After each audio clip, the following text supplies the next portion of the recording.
All right, hello, my name is Jennifer Guillen. I'm here to explain to you why you need to be happy.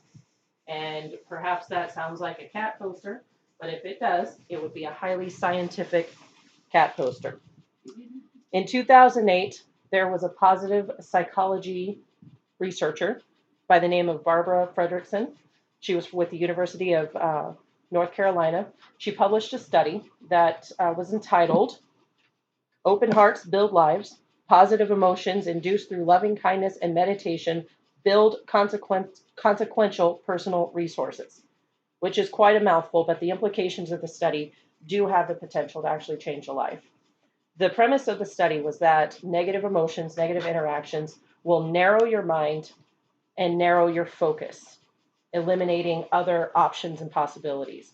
Whereas positive emotions and interactions will broaden your focus and open your mind to possibilities. Let me explain what that looks like. Imagine that you're not very smart and you're walking down the bad side of San Antonio at night by yourself and you're confronted by a man with a gun.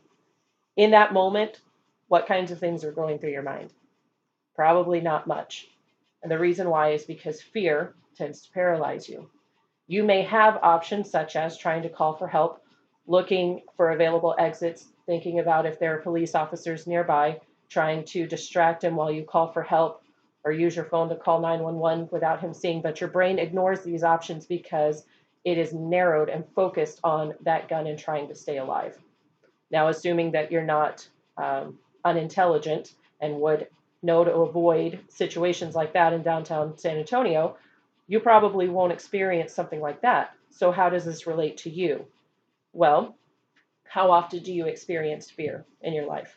How many times a week do you encounter a stressful situation? Probably quite a few times. We all do. And think about having an argument with a loved one. When you are in a situation like that, you tend to not be able to focus on the things that are going to be able to resolve that situation. All you can see is the negative because your brain eliminates the other options. It blinds you to them. Not surprisingly, I'm going to tell you that the opposite is true when you encounter positive emotions and positive interactions. When you experience joy, contentment, peace, things like that, your mind is able to see possibilities that it didn't see otherwise. And Fredrickson demonstrated this in her study.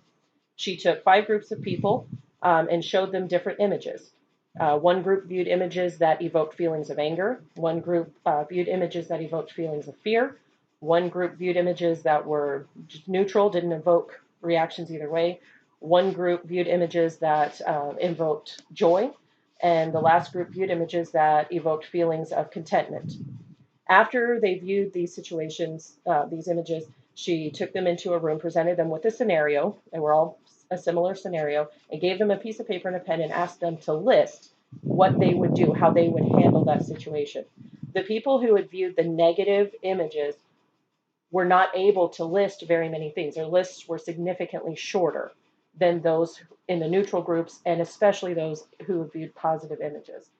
But the implications of this go further because what they find is that people who encounter positive things and have positive emotions in their life, they not only see more possibilities for their life, but they build on those possibilities.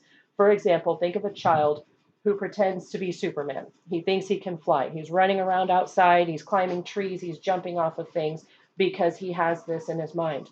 What does that do for him? What skills is he building? He's building athleticism, which could lead to a scholarship for football in the future. He's building creative skills, which could lead to a job as a graphic artist. He's building communication skills if he plays with friends, which could lead to a job offer as a business manager. So the more possibilities that we have, the more we tend to build on those possibilities, and the more we tend to build skills that can impact our lives in positive ways. So the takeaway for you is what can you do to help this occur in your life? There are 3 things that I want to leave you with. The first thing is meditation. Over and over and over again, we see the benefits of meditation. And, we're not necessarily talking some kind of Eastern mysticism type thing. We're talking choosing to focus your mind on the things that are beneficial rather than the things that will harm you.